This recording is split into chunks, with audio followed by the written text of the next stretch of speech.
Hi, this lesson is about the derivative and rates of change. So in order to discuss derivatives and rates of change, there is a relationship between both topics with lines. So let's remind ourselves about some of the characteristics of a line. We can state a line in this form that we call the slope-intercept form, y equals mx plus b, where your m is the slope of the line, a measurement of the inclination, and b is the y-intercept. It's the y-coordinate where the line intersects the y-axis. You can compute the slope of a line by doing the difference in your y-coordinates divided by the difference in your x-coordinates. And you can find the equation of a line by using the point slope formula, y minus y sub 1 equals m times x minus x sub 1, where x sub 1, y sub 1 is the point, and m is the slope. So slope, the sign of your slope, determines the behavior of the graph. So when your slope is positive, your line increases from left to right. So it'll be going, if you read it like text from left to right, it's going upward. When your slope is negative, it decreases from left to right. So it would be going down in that direction. You also have a horizontal line. That's when your slope is 0. And horizontal lines are stated in the form y equals b, whereas these two would be mx plus b, as I mentioned before. It could be stated in slope-intercept form. But when your m is 0, you're just going to get y equals b for a horizontal line. And then finally, we have vertical lines exist when your slope is undefined. And so your vertical lines are stated in the form x equal to some number that we're calling a. So that's your vertical line. So there's different relationships to curves in terms of lines. You could have a secant line or a tangent line. A secant line to a curve is a line that intersects the curve in at least 2 points. A tangent line to a curve is a line that intersects a curve at 1 point, such that the tangent line is going in the same direction as the curve at that point of contact or that point of tangency. So here's a picture. I have a curve graphed here in blue, and I have 3 lines associated with them that I labeled A, B, and C. So are these lines secant lines, tangent lines, or neither?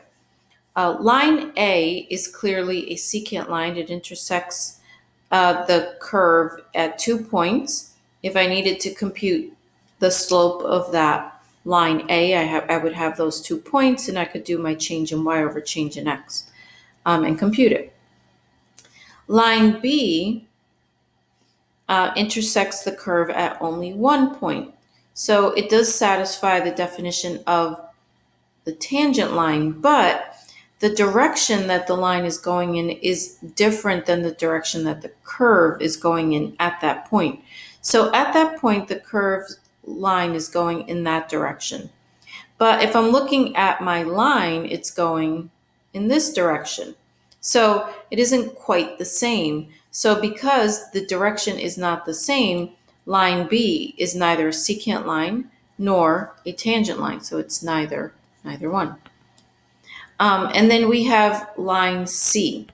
Line C touches the curve at 1 point.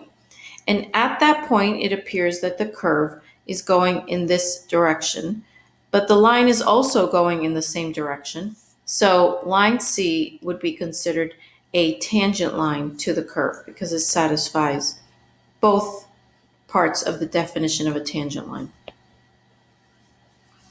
All right, so here's an example of secant lines and a tangent line to a curve, specifically this parabola y equals x squared. So part A of the problem is asking us to find the slope of the secant line through the points -2, +4, and 1, 1. So those are the 2 points I graphed here on the parabola. So I just have to plug into the slope formula, change in y over change in x. So I subtracted 1 minus 4 divided by 1 minus negative 2.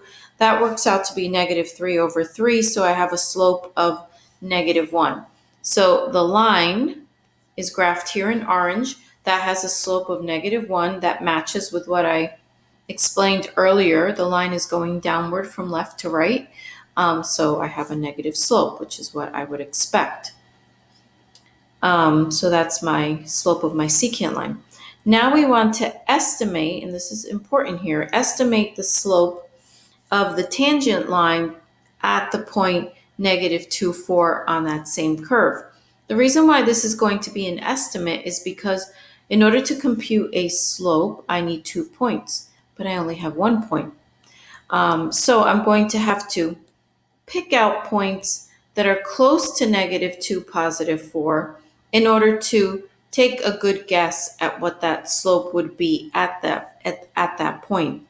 So I picked points less than negative 2 but close to negative 2, and points greater than negative 2 but close. So these would be less than negative 2 but close to negative 2.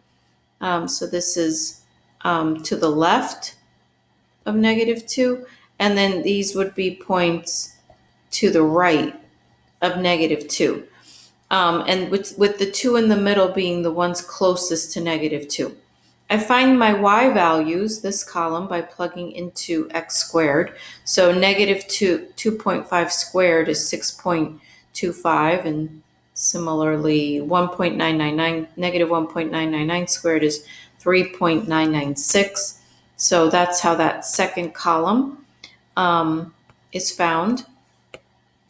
And then we did change in y over change in x. Now, remember that one of the points has to be negative 2, 4, and the second point has to be the ones that we found in these two columns. So for the first slope that we found, negative 4.5, I used the point negative 2, 4, and negative 2.5, 6.25.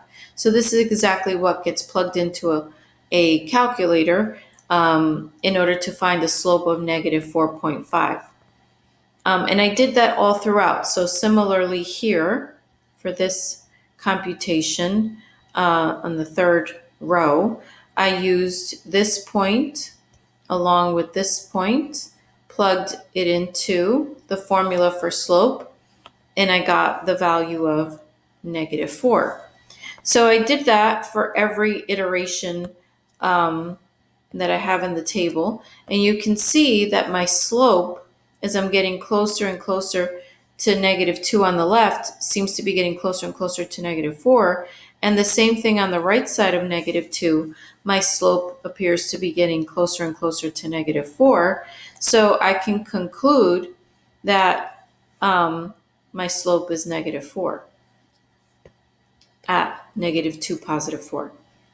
Now we want to find the equation of the tangent line to that point negative 2, 4. Well, since I found the slope of negative 4, I'm good to go. So I plug that into the point slope formula.